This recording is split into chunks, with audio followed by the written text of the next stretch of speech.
Miss Sasaki went back to her office and sat down at her desk. She was quite far from the windows, which were off on her left, and behind her were a couple of bookcases containing all the books of the factory library, which the personnel department had organized.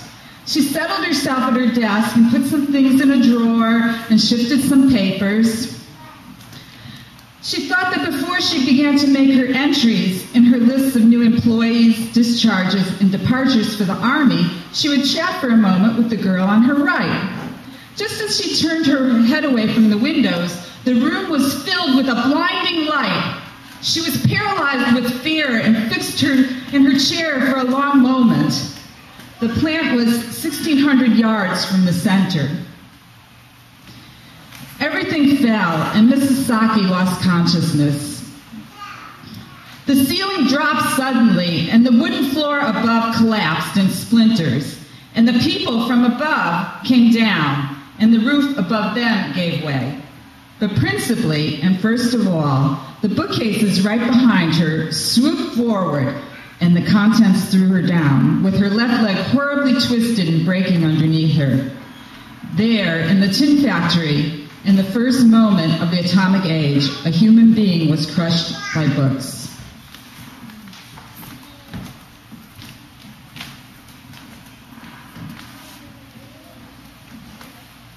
Immediately after the explosion, the Reverend Mr. Kiyoshi Tanemoto, having run wildly out of the Matsui estate and having looked in wonderment at the bloody soldiers at the mouth of the dugout that they had been digging, attached himself sympathetically to an old lady who was walking along in a daze, holding her head with her left hand and with her right trying to keep a little boy of 3 or 4 on her back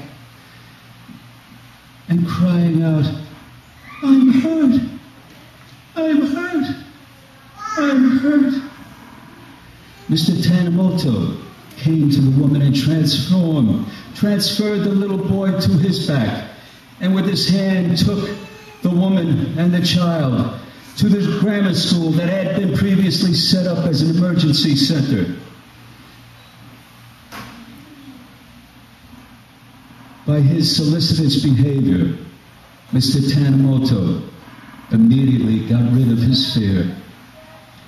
At the school, he was much surprised to see broken glass everywhere and 50 or 60 people in various stages of hurt and injury, laying, waiting to be treated. He reflected that although the all clear had sounded, he had heard no planes. Certainly several bombs must have dropped.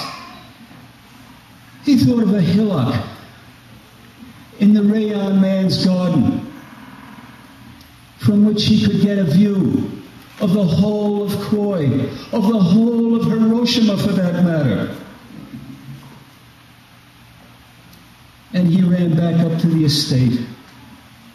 From that mound, Mr. Tanemoto saw an astonishing panorama. Not just a little patch of Koi, but the whole of Hiroshima, as much as he could see through the clouded air that was giving off a thick, dreadful miasma.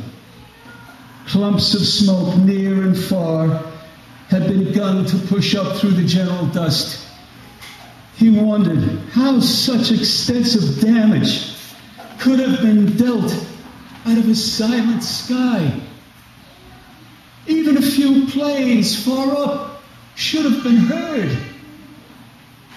Houses nearby were burning, and when huge drops of water fell the size of marble, he had thought they must be coming from the hoses of the firemen fighting the blazes.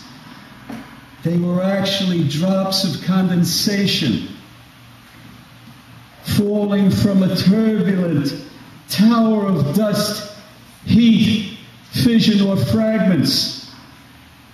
that had already risen a mile above Hiroshima.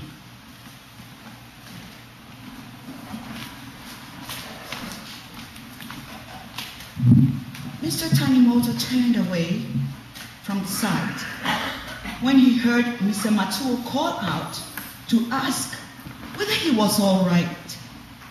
Mr. Matsuo had been safely cushioned within the falling house by a burden stored in the front hall and had worked his way out. Mr. Tanimoto scarcely answered. He had thought of his wife and baby, his church, his home, his parishioners, all of them down in that awful murk.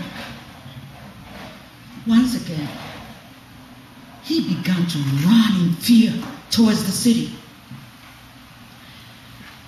Mrs. Hachuo Nakamura, the tailor's widow, having struggled up from under the ruins of her house after the explosion and seen Mayako, the youngest of her 3 children, buried, breast deep, and unable to move, crawled across the debris, hauled at the timbers, and flung tiles aside in a hurried effort to free the child.